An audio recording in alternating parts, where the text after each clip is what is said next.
earth and like literally didn't even let this man body get cold yet before he literally stepped his foot in a bunch of like the most pettiest stuff. And let's be clear, I do think realistically, I'm sure social media was kind of 50-50, no pun intended, split on the way they felt the way 50 Cent was, again, rest in peace to Irv Gotti, responding to the news of Irv Gotti passing, because realistically, they had real beef. They had real live street beef. If you're not familiar, I ain't trying to sit here and do no dissertation and do no goddamn homework for you. Go do your homework on 50 Cent versus Murder Inc. You can do, matter of fact, I want to say it's a YouTube documentary that you can go on YouTube and watch 50 Cent versus Irv Gotti or 50 Cent versus Murder Inc. Like all of this stuff is well documented. Like if you don't know the backstory on this, then you kind of like, I ain't here to be nobody goddamn substitute teacher and explain it to you. But they had real smoke. They had real live street beef, and Irv Gotti is attached and friendly with the people who realistically, allegedly got 50 Cent shot up 9 times. So I'm sure for most people, if you put yourself in that mind state of like, damn, if somebody was to clap me and get me hit up 9 times and then allegedly get me stabbed up in a studio too, would I care if they died? 9 times out of 10 for most of us, we probably wouldn't. But realistically, if I'm being honest, at the big age of 50, yeah, it's cool. I could be happy as hell that you passed. But at 50 years old, don't mean I need to take it to social media. And that was my only critique. Like the having to smoke for him, cool, I get it. Like, bro, somebody get me clapped up 9 times, it's gonna be smoke forever. I wouldn't care. I would be, if I probably would find out where your grave is and come and pee on it or whatever. Cool, I wouldn't care about none of that. But my whole thing of it is bringing it to social media is what makes it corny, especially when you're 50 years old. And I do think realistically, even for 50 Cent, the same way I'm talking about Amanda Seales, I think 50 Cent is going to eventually the same way a lot of people will champion the shit he doing with Big Meech and all this. But 50 got to be careful, because after all of these shows, it looked like every show in the Power universe is coming to an end. This is the last season of BMF. Tariq Jones already over. I don't know. I mean, when Force coming back, but if you sit here saying all you're gonna have is Raising Kanan and that's it, then like I don't necessarily know how powerful you, because I feel like a lot of rappers and a lot of people tolerate what 50 got going on, because you kind of almost look at it like the Tyler, like, okay, 50 is the gangster version of Tyler Perry. So you don't you try to be in TVs and movies, you kind of want to keep that open door policy and be on the friendship side of 50 Cent. But if after those doors is closed, and let's just sit here and say, all right, cool, him and Stars don't have no more relationship, is 50 Cent still going to be as desirable to have a friendship with? I think 50 is overplaying that. I don't think 50, I don't necessarily know if he understands people only tolerate what he got going on because people want to be on TV, people want to be in the Power universe. But after those shows are completely done, if you sit here saying you only probably got a year, by the end of 2025, you may not have no more shows, are people going to sit here and kind of still be kissing 50 ass? Are people still going to be kiki laughing in the comment section? I doubt it. Like I think so. How? I mean, because I think it's still. I mean, like I said, he didn't have them shows for what? How long now?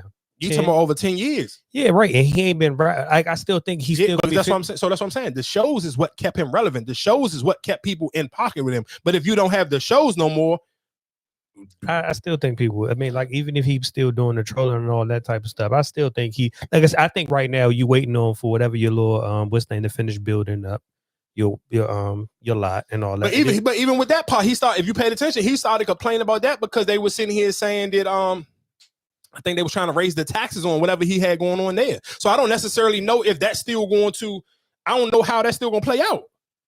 Now, that's what I'm just saying. That's why I say I'm not listening for the 50 and the whole Murder Inc. thing. I listen to what I'm saying. I'm never going to tell somebody, if somebody try to get me smoked, I ain't never telling you to be okay and cool with them. Ain't no kumbaya or nothing. But my only thing of it is again, when we talk about when niggas like Kanye going on that rant. No, when people like Kanye, you sitting here at 47 going on a rant saying, oh, hip hop is this, that, and the third. Yeah, don't talk to the youngins. Talk to somebody closer to your age and your peer, which is 50 Cent. What 50 Cent, and this is why I hate. This is the only reason, the thing that I hate the most about just hip-hop media. Fans like me, I consider myself as a fan. Fans will complain about it, but if you listen to the Breakfast Club and you listen to Joe Budden or any of these other people who realistically 9 out of 10 may have to bump into 50 Cent, and my only thing is, Why skip it and teeter around and tap dance this conversation? Y'all don't even big up his shows. Because if I'm 50 Cent, nigga, I give a fuck more about you praising my shows than you sitting here judging the way I move on social media. Y'all don't promote my shows. Y'all don't show my shows no love. So, nigga, I don't even necessarily know why y'all tap dancing around. I may not fuck with y'all anyway.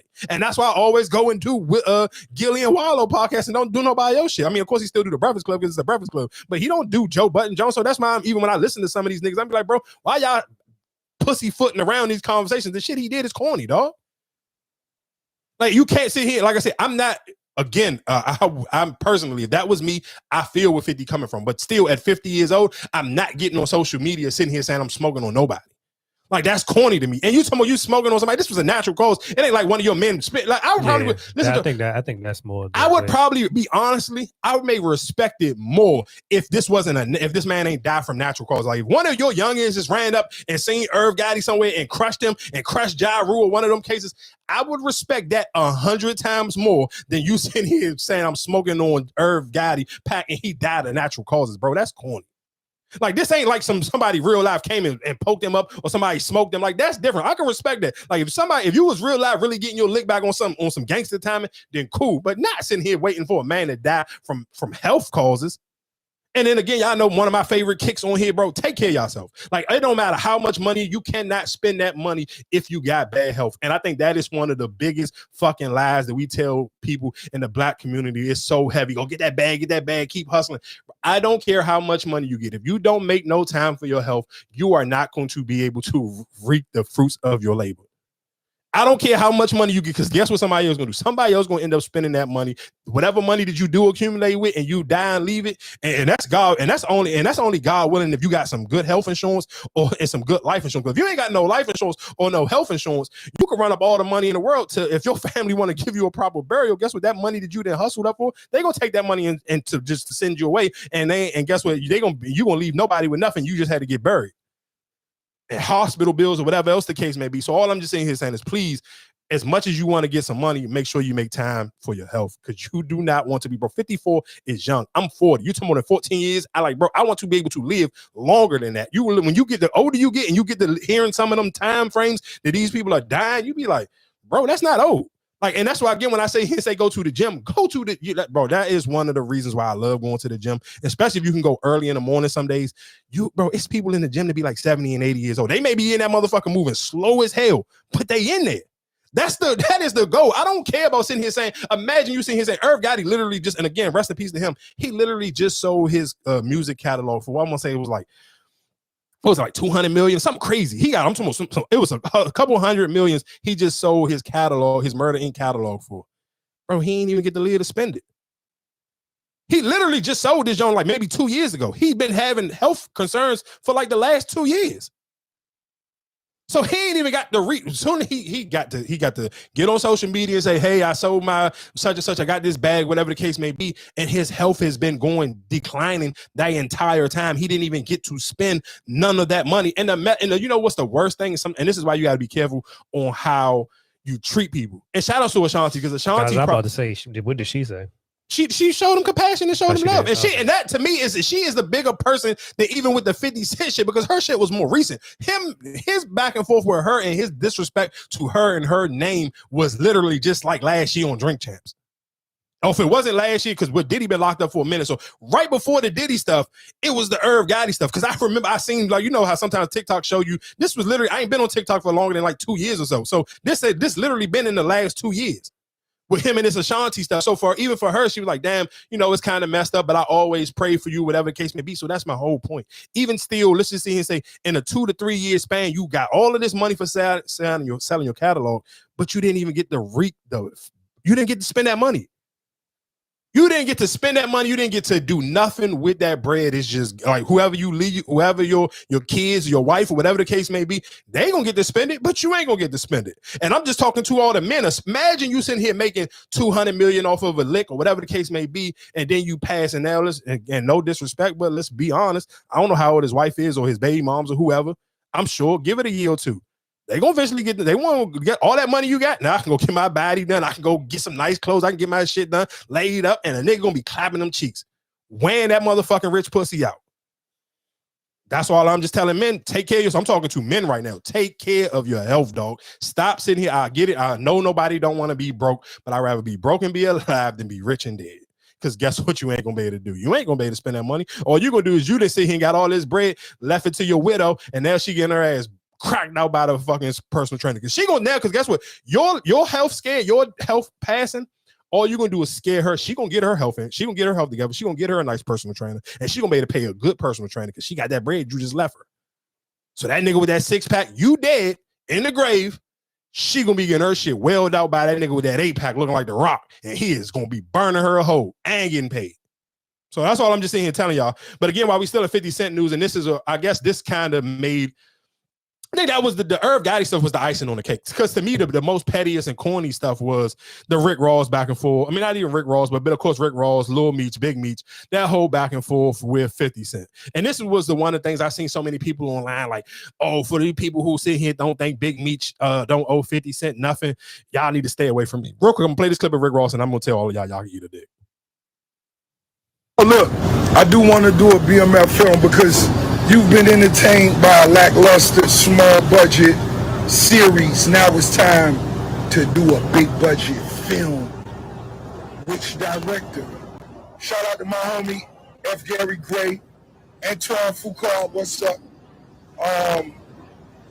Tarantino. It's a lot of legends. This is gonna be big. I can feel it. So, of course, people was trolling Rick Ross. People were sitting here saying 50 Cent doing the fake version of BMF, but Rick Ross ain't even the real Rick Ross. That was a funny jump. But just real quick, back to the people who was sitting here felt like Big Meech owed 50 Cent something. Let's be clear.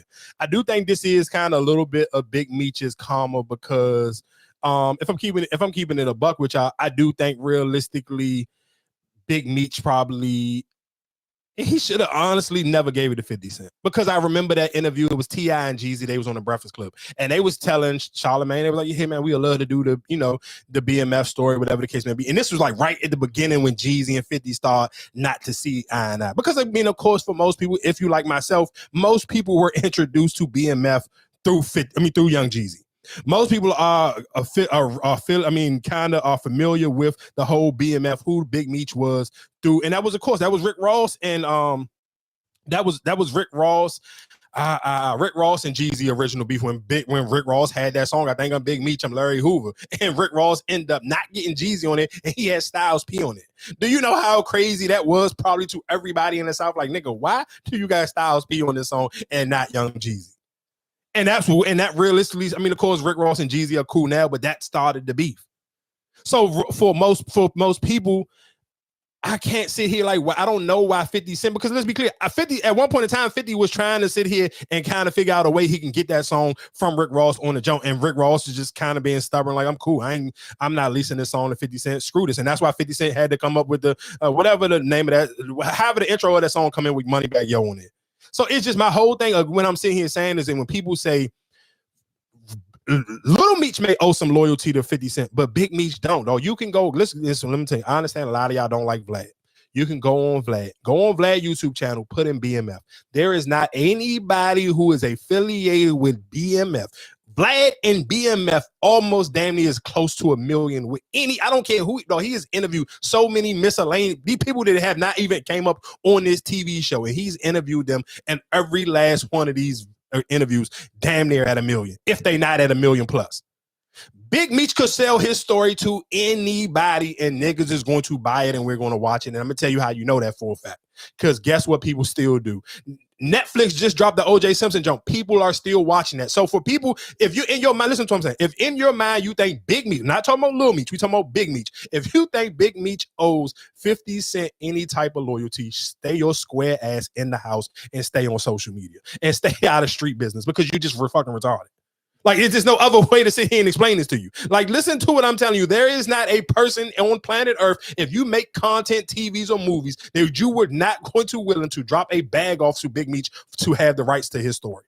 Like, let's be serious, dog. And that's my whole point of people like, Big Meech, Little Meech and Big Meech are two different people. And that is why that text message that Lil Meech sent to 50 Cent was basically sitting here saying, bro, why you put me in between you and my father stuff, whatever the case may be. Like, bro, you know how me and you rock.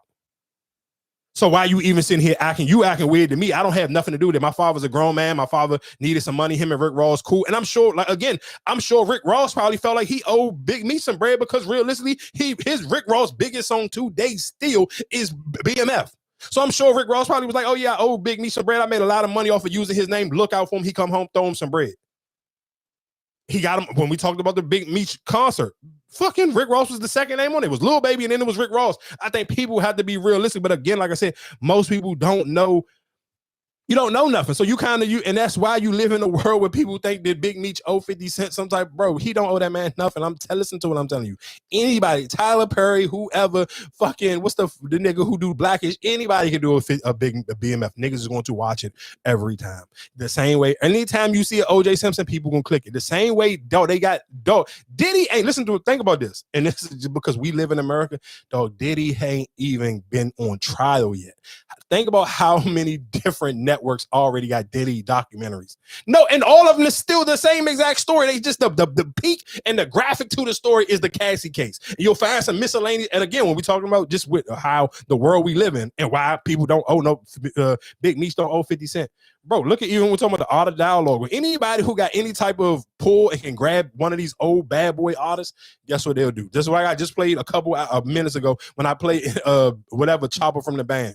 Now the Day 26 niggas, like anybody affiliated with Diddy, guess what people gonna do? Give them a platform and let them come on there and tell their stories. I ain't even watched the interview, but I seen the clip going viral of one of the Day 26 niggas sitting on Vlad start crying. Bro, listen. Guess what? But people gonna continuously click it. People gonna watch it because people just like salacious shit. So you are absolutely square from Delaware if you think that Big Meech could not sell his story to someone else. They could have break that shit down. His mom could sell a story to one person. He could sell one. Terry could sell one. They could break, man. Stop, dog. Y'all gotta be serious. The beef between 50 Cent and Big Meech is officially on. Snitch accusations, corrupt federal officers, murder charges. You would think it was a movie, but it's not. When Big Meech appeared in a video with 50 Cent's longtime rival Rick Ross, the internet knew 50 wouldn't hesitate to respond. The same way he did when Southwest T, co-founder of BMF, did the same exact thing not too long ago. And because of this, 50 is looking to do more than respond. It seems like he's looking to end the name and credibility of Big Meech and possibly all of BMF. 50 Cent decided to respond with an Instagram post hinting at the idea of a documentary focusing on a woman named Tammy Cohen's. You may not know who Tammy Cohen's is, but she's definitely an important figure in all of this. She's CEO of BMF Entertainment, Big Meech's company. She had power of attorney for Big Meech when he was in jail, and she's one of the executive producers of the BMF series on Star. So here's where it gets crazy, because Tammy has been accused of working with Big Meech to set up other members of BMF to get his sentence reduced. So it seems to me that 50 Cent is setting up to do an expose documentary on how Big Meech set up other members of BMF to get out of jail early. But how is that possible? Because technically, Big Meech served his entire sentence. Well, let me explain. There's a man named Dion Cuffy Gatlin. He's the former head of the St. Louis chapter of BMF and a crucial member of the team. He's currently serving a 27-year sentence for 2 murders and drug trafficking. He claims that Big Meech is the reason he's behind bars. Cuffy and Meech's relationship go back to the 90s. At one point, Cuffy paid $250,000 for rights to the BMF entertainment arm. That's movies, that's television, and all of that. That's when Cuffy and 50 Cent's relationship started. So the question is, where did everything go wrong? Well, Cuffy claims Meech introduced him to Tammy Cohen's, who eventually convinced him to buy 100 kilos of cocaine from a source that Meech recommended. Yeah, Meech was still moving coke while he was locked up. He alleges that Tammy was an informant and Meech was aware of this, and the deal went south and he was eventually arrested. He alleges that this deal would have got Meech out of jail several years ago, but the evidence from this arrest became inadmissible in court because Tammy was having an affair with the DEA agent Keith Cromer handling the investigation. So the evidence was thrown out. And if that's true, it means that Big Meech set up his brother and didn't even get out of jail for it. Side note, Rick Ross is definitely a chess player. Even after 50 Cent made millions for Lil Meech and his family, and he set them up for a career in TV and film, Rick Ross was still able to slide in and make his presence known. We don't understand the ins and outs of exactly why it played out like this, but I can assure you money is at the heart of it. So again, like I said, just for people, man, like I said, I don't think, again, Well, I guess realistically, my biggest takeaway from all of this is Big Meech was fucking his money up, because even for him to have to sell his rights or give his rights to this woman, it just seemed like Big Meech was out here balling out of control. When and this happens to most people. I ain't sitting here like turning my nose up to Meech, but I'm realistically 90% of the world ain't never seen the type of money Big Meech seen. So for him to have to sit here and eventually even sell his rights and to do all this other extra stuff, he was just bad with his money. He was out here blowing money fast, realistically, and that's not even no pun intended. Like, that's just what he was doing. And that's why you get to the point when you gotta, it's almost just literally realistically, it's like you sit here kind of, you know, one of those things that was that interview with Master P had on the Breakfast Club. He was like, all these niggas be talking about they being drug dealers, but they be so quick and run to go get a record deal.